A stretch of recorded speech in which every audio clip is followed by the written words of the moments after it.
Hello everyone, and welcome to another episode of Fun and Games Side Quests. I'm Case Aiken, and today I want to talk about one of my favorite fighting games. And I feel like everyone's got their ones that like really kind of changed the paradigm for them, and for me that one was SoulCalibur. This was the one of the launch games for the Dreamcast. I was familiar with the series. It was from Namco, and it was sort of the series that was a weapon-based equivalent to Tekken.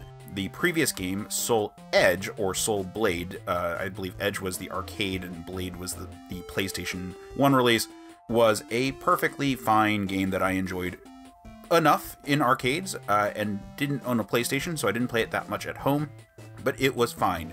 And then the Dreamcast came out, and they ported a sequel that I did not know existed as one of the intro games in America. And that was SoulCalibur, which was the second game in the series, and they did the most amazing thing, which is they made a better adaptation of the game.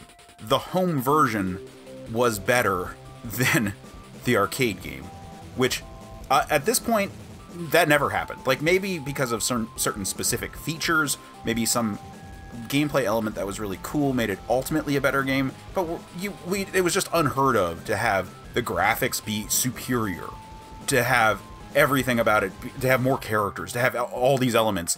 Like, there was no area where the arcade version was better. This was just a purely better game.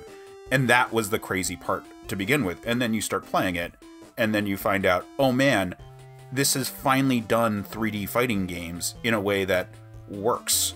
Up until this point, games that were fighting games in 3D had to go kind of two approaches. One was like kind of an arena style, like a Power Stone, where you have complete freedom of movement, but as a result, the sort of like strict, like mechanical elements of input and whatnot for button combos just can't really be there the same way. Or you have it be 2D, but with some sort of image of it being 3D, like a Virtua Fighter, where occasionally you can switch axes that you're in, but you're pretty much locked into your like one-on-one positioning.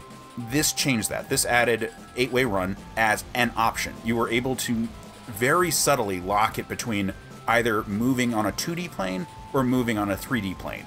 And it was really impressive that they did it and that it was so seamless. Like, it's difficult to explain the specifics because it's just muscle memory at this point. But it's basically tied into if you're pressing a button in addition to whatever motion you happen to be making. But there are exceptions to that. So, like I said, it's a nuanced kind of thing. Like, your hands just know what to do with that controller. And the Dreamcast controller was very good for this. I will always be partial to it because it was kind of like it was a Super Nintendo controller, but weirdly shaped in a way that I found appealing. And that was kind of perfect for me. It was so good that that's the reason I got the Xbox, because the Xbox had a similar style controller. So, just a weird detail. Anyway, I gotta tell you, all the other launch games were good, but this one was just great, and my friends and I like played it to death. There's a lot of story elements that were really appealing. The fact that it is a pseudo-historical narrative, and at this point, the lore was not so built out that it was complete, absolute batshit insanity. At this point, there was still some restraints. Like, if you didn't know too much about the weirdness, it worked okay. If you cared about historical things, and there were enough trappings that were like kind of fun details. The engine was really good. Hit detection was very satisfying. There were a few characters that had some cheap like moves. Like Mitsurugi, for example, had this very easy to execute uppercut that they have never been able to get to feel satisfyingly like balanced since this game. But in this one, it was really broken. Like, it was very possible to game the system pretty well. But it was a breakthrough at the time, and it's still very comfortable to slide into, even compared to more modern games. The graphics were insane. Like I said, it was better than the arcade, and that was unbelievable. The level of detail in some of the environments was just amazing. The textures were great. The big polygonal characters all just looked fantastic. They were really smooth. Like, while there was some cartoonish elements to sort of hide the limitations of the hardware, it was really hard to see. Like, they hold up pretty well. And it's impressive to go back now because it shows what artistic design can do for a thing like that. The music was amazing. The score is something that I continuously use to this day in Dungeons & Dragons games. All the stage music was fantastic, and we were obsessed with that soundtrack. My friends and I used to have times where over the phone, one of us would be playing, we'd be quizzing each other on what stages we were on, because we loved the songs so much. Like, if you started playing any track, I could probably tell you which stage it's supposed to go with. Oh, and this is a thing that often gets overlooked. The opening sequence for Smash Bros. Melee, which is arguably one of the most famous fighting games of all time, is a parody of the opening sequence from SoulCalibur. It's just that the enormous popularity of that particular game has overshadowed what it was actually satirizing. Just a weird bit of trivia. Now, like I said, the game can be gamed if you want, and so there was sort of a code of conduct in play. There's an arc of system mastery in this game. There's a lot of cheap moves that are easy to pull off, so you can be very effective in a battle, and then there's a mid-tier where you're kind of trying to learn how to do things properly, and that oftentimes is where you get beat the worst. And then there's sort of, you come out of it on the far end, having now mastered all the more intricate stuff and the counters for the cheap moves, but are able to implement the cheap moves without, like, getting caught up in your own head. And that's the high tier of play. And so you could kind of game some of the modes. We would do, like, races to see how fast you could do, like, time trials. It was kind of just weird. Like, we just really liked this game and tried to explore what kind of meta games you could do. Kind of like with, like, Final Fantasy 1, like, making solo character runs, or like, all-white mages runs. But the thing I will remember the most was one night before I was going back to college, where my friends and I had been playing SoulCalibur all summer, and I'm over at their apartment, and I said, hey, this is the last night I'm going to be able to hang out and play for a while. We're going to treat this like I'm the boss fight. So I'm going to pick Astaroth, and you're going to see if you can actually get through me. And 4 hours later, finally someone did, because that was the night where I was just like, you know what? I'm going no holds barred.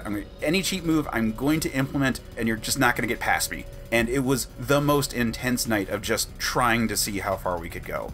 Because at this point, there were so many nights where we stayed up till dawn playing this game. There were so many nights where we were all hanging out, and this was just the focus of the room. And I will always treasure those memories as a result. It was a great experience, and we were clearly all passionate about it. When I would do theater and we'd have tech rehearsals where we'd be there late into the night, we would have sort of a break room that we could hang out in when we weren't being actively used for the rehearsal components, because, for example, sometimes you are rehearsing a particular section of the cast for a particular set of lighting cues.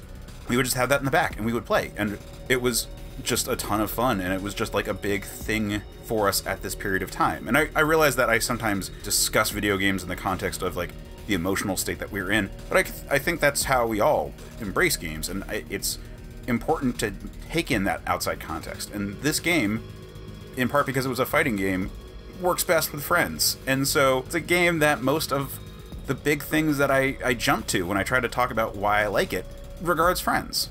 So nowadays you can find pretty faithful adaptations of SoulCalibur on the Play Store. I think you can find it on the on the Apple App Store, but it's been a while since I've been on there. It's around. You can also get it on, like, Xbox Live, so it's available. Like, it's a fairly classic game that you can get access to, and it's always the Dreamcast version. Like I said, there's bonus characters. I haven't even talked about that.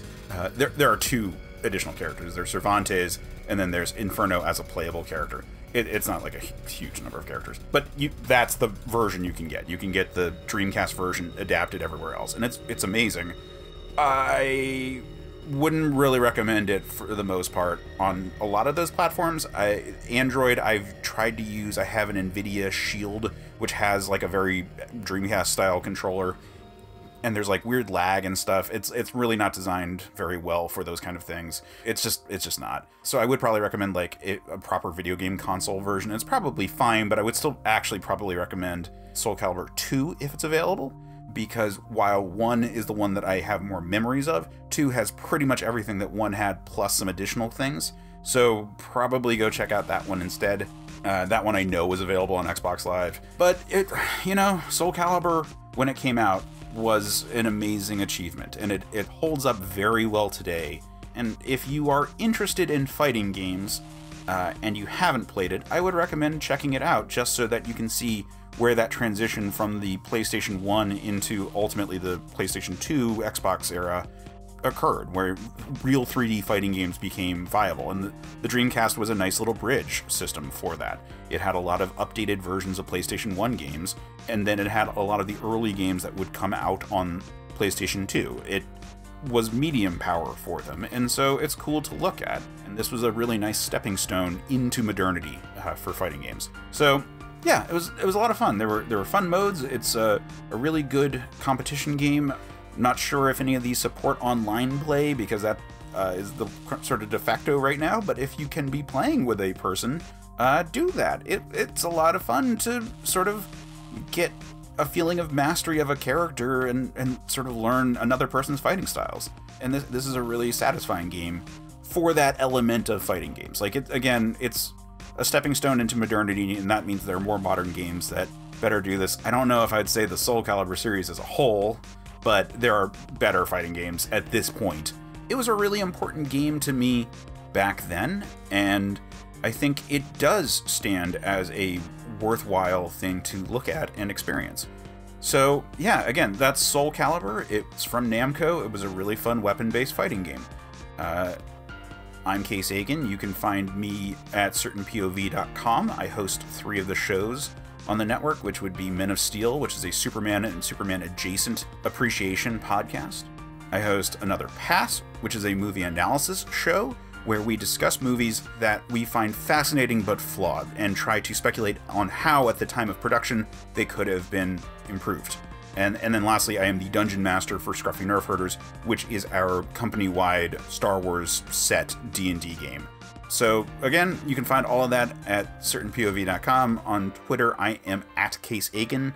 Come check me out. I chat about Superman a lot and memes. That's me. Anyway, happy gaming.